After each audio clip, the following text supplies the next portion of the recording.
Brought to you by V-Guard, co-powered by Sensodyne and Vimal. ಬಾಯಲ್ಲಿ ಹೇಳಿ ಕೇಸರಿ. Associate sponsor Ultratech Cement. Co-sponsored by Saptagiri NPS University. ಹಾಸನದಲ್ಲೂ ಕೂಡ strong room open ಆಗಿದೆ. ಡಿಸಿಯು ವೀಕ್ಷಕರ ಸಮ್ಮುಖದಲ್ಲಿ strong room open ಆಗಿದೆ. ಹಾಸನ ಈ ಬಾರಿ ರಾಜ್ಯದ ಮಟ್ಟಿಗಲ್ಲ ಇಡೀ ದೇಶದ ಮಟ್ಟಿಗೆ ಗಮನ ಸೆಳೀತಾ ಇರುವಂತ ಸಂಗತಿ. ಯಾಕೆ ಅಂತ ಅಂದ್ರೆ ಹಾಸನದ ಮೈತ್ರಿ ಅಭ್ಯರ್ಥಿ ಗೆದ್ರೆ ವಾಟ್ ನೆಕ್ಸ್ಟ್? ಯಾಕಂದ್ರೆ ನಾವು ಅವ್ರನ್ನ ಪಕ್ಷದಿಂದ ಅಮಾನತ್ ಮಾಡಿದೀವಿ ಅನ್ನುವಂಥದ್ದನ್ನ ಈಗ JDS ಹೇಳ್ತಾ ಇದೆ. ಇನ್ನೊಂದ್ ಕಡೆ ಅವ್ರು ಗೆದ್ರೆ ಇನ್ ಯಾವ ಮುಖ ಎತ್ಕೊಂಡು ಅವರನ್ನ ನಮ್ಮ ಮೈತ್ರಿ ಅಭ್ಯರ್ಥಿ ಅಂತ ಹೇಳಿ ಸಂಸತ್ ಕಡೆಗೆ ಇವರು ಆಹ್ವಾನಿಸ್ತಾರೆ ಅನ್ನುವಂಥದ್ದು ಕೂಡ ಪ್ರಶ್ನೆ ಇರುವಂತದ್ದು. ಅಕಸ್ಮಾತ್ ಗೆದ್ರೆ ವಾಟ್ ನೆಕ್ಸ್ಟ್? ಸೋತ್ರೆ ಓಕೆ, ಶ್ರೇಯಸ್ ಪಟೇಲ್ ಏನಾದ್ರು ಅಲ್ಲಿ ಗೆದ್ದಂತ, ಯಾಕಂದ್ರೆ ಸಮೀಪದ ಪ್ರತಿಸ್ಪರ್ಧಿ ಅಂತೇಳಿ ಬಿಂಬಿತ ಆಗಿರುವಂತದ್ದು ಶ್ರೇಯಸ್ ಪಟೇಲ್. ಹಾಗಾಗಿ ಅವರೇನ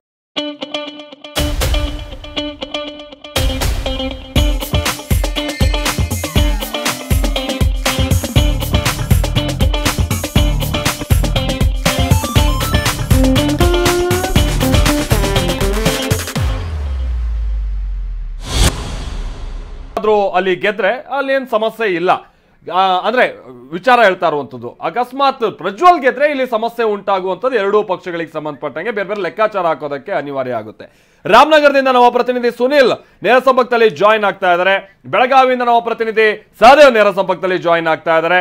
ದೆಹಲಿಯಿಂದ ನಮ್ಮ ಪ್ರತಿನಿಧಿ ಹರೀಶ್ ಕೂಡ ಜಾಯಿನ್ ಆಗ್ತಾ ಇದ್ದಾರೆ. ಮೊದಲಿಗೆ ಸುನಿಲ್ ರನ್ನ ಸಂಪರ್ಕ ಮಾಡೋಣ. ಸುನಿಲ್, ನೀವು ರಾಮನಗರದಲ್ಲಿದ್ದೀರಾ. ರಾಮನಗರ ಅಂತಂದ್ರೆ ಬೆಂಗಳೂರು ರೂರಲ್ ಅಂದ್ರೆ ಗ್ರಾಮಾಂತರ ಕ್ಷೇತ್ರಕ್ಕೆ ಸಂಬಂಧಪಟ್ಟಂಗೆ ಬಹಳ ಈ ಬಾರಿ ಜಿದ್ದಾಜಿದ್ದಿನ ಫೈಟ್ ಇರುವಂತದ್ದು. ಯಾವ ಮಟ್ಟಿಗೆ ಅಂತ ಅಂದ್ರೆ ಸೂಕ್ತ ಭದ್ರತೆಯನ್ನ ಕಲ್ಪಿಸಿ ಅಂತ ಸ್ವತಃ ಮೈತ್ರಿ ಅಭ್ಯರ್ಥಿನೇ ಚುನಾವಣಾ ಆಯೋಗಕ್ಕೆ ಮುನ್ಮನೆ ತಾನೇ ಪತ್ರ ಬರೆದಂತದನ್ನು ಕೂಡ ನಾವು ನೋಡಿದ್ವಿ. ಆ ಕಾರಣಕ್ಕಾಗಿ ಫಲಿತಾಂಶ ಪ್ರಕಟ ಆಗುವಂತ ಈ ಸಂದರ್ಭನೂ ಕೂಡ ಅಲ್ಲಿ ಬಹಳ ಸೂಕ್ಷ್ಮನೆ ಹೇಗೆ ವ್ಯವಸ್ಥೆ ಇದೆ ಆದಂತ ಕೆಲ ಸಂಗತಿಗಳನ್ನ ಒಮ್ಮೆ ಕ್ವಿಕ್ ಆಗಿ ರೀಕಾಲ್ ಮಾಡೋದಾದ್ರೆ ಸುನಿಲ್.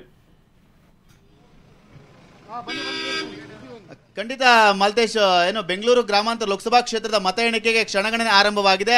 ಏನು ಸ್ಟ್ರಾಂಗ್ ರೂಮ್ ಇರುವಂಥದ್ದು ಬೆಂಗಳೂರು ಗ್ರಾಮಾಂತರ ಲೋಕಸಭಾ ಕ್ಷೇತ್ರದಲ್ಲಿ ರಾಮನಗರದ ಇಂಜಿನಿಯರಿಂಗ್ ಕಾಲೇಜಲ್ಲಿ ಇರುವಂಥದ್ದು. ಈ ಒಂದು ಕ್ಷೇತ್ರದಲ್ಲಿ ಈಗಾಗಲೇ ಈ ಒಂದು ಮತ ಎಣಿಕೆ ಕೇಂದ್ರ ಸಾಕಷ್ಟು ಬಿಗಿ ಪೊಲೀಸ್ ಬಂದೋಬಸ್ತನ್ನು ಮಾಡಲಾಗಿದೆ. ಯಾಕೆಂದ್ರೆ ಅತಿ ಹೆಚ್ಚು ಸೂಕ್ಷ್ಮವಾದಂಥ ಮತಗಟ್ಟೆ ಆಗಿದೆ, ಮತ್ತೆ ಮತ ಎಣಿಕೆ ಕೇಂದ್ರವಾಗಿದೆ, ಮತ್ತೆ ಹೈ ವೋಲ್ಟೇಜ್ ಕ್ಷೇತ್ರವಾದ ಹಿನ್ನೆಲೆಯಲ್ಲಿ ಬಿಗಿ ಪೊಲೀಸ್ ಬಂದೋಬಸ್ತನ್ನು ಕೂಡ ಮಾಡಲಾಗಿದೆ. ನನ್ನ ಹಿಂಭಾಗದಲ್ಲಿ ನೋಡ್ತಾ ಇದ್ರೆ ಸಾಕಷ್ಟು ಪೊಲೀಸ್ ಭದ್ರತೆಯನ್ನು ಕೂಡ ನಿಯೋಜನೆ ಮಾಡಲಾಗಿದೆ.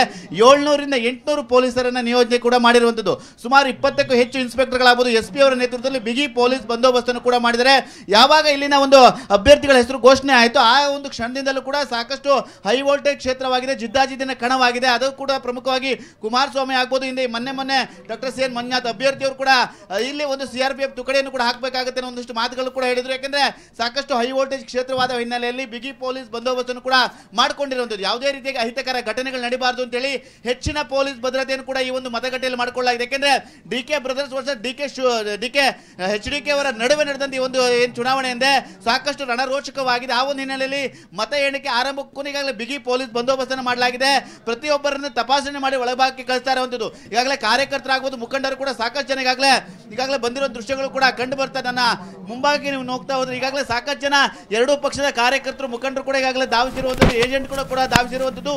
ಈ ಒಂದು ಹಿನ್ನೆಲೆಯಲ್ಲಿ ಬಿಗಿ ಪೊಲೀಸ್ ಬಂದೋಬಸ್ತನ್ನು ಕೂಡ ಮಾಡಿರುವಂಥದ್ದು. ಯಾಕೆಂದ್ರೆ ಹೈ ವೋಲ್ಟೇಜ್ ಕ್ಷೇತ್ರವಾದ ಹಿನ್ನೆಲೆಯಲ್ಲಿ ಸಾಕಷ್ಟು ಪೊಲೀಸ್ ಬಂದೋಬಸ್ತನ್ನು ಕೂಡ ಮಾಲ್ತೇಶ್ ಮಾಡಿದ್ದಾರೆ. ಹಾಗಾಗಿ ಇದನ್ನು ಕೆಲವೇ ಹೊತ್ತಿನಲ್ಲಿ ಮತ ಎಣಿಕೆ ಕೂಡ ಆರಂಭವಾಗುತ್ತೆ. ಆ ಒಂದು ಹಿನ್ನೆಲೆಯಲ್ಲಿ ಸಾಕಷ್ಟು ಮತ ಎಣಿಕೆ ಕೇಂದ್ರದ ಒಳಭಾಗ ಮತ್ತು ಹೊರಭಾಗದಲ್ಲೂ ಕೂಡ ಹೆಚ್ಚಿನ ಪೊಲೀಸ್ ಭದ್ರತೆಯನ್ನು ಕೂಡ ನಿಯೋಜನೆ ಮಾಡಿರುವಂಥದ್ದು. Maltesh, thank you Sunil. Brought to you by V-Guard, co-powered by Sensodyne and Vimal.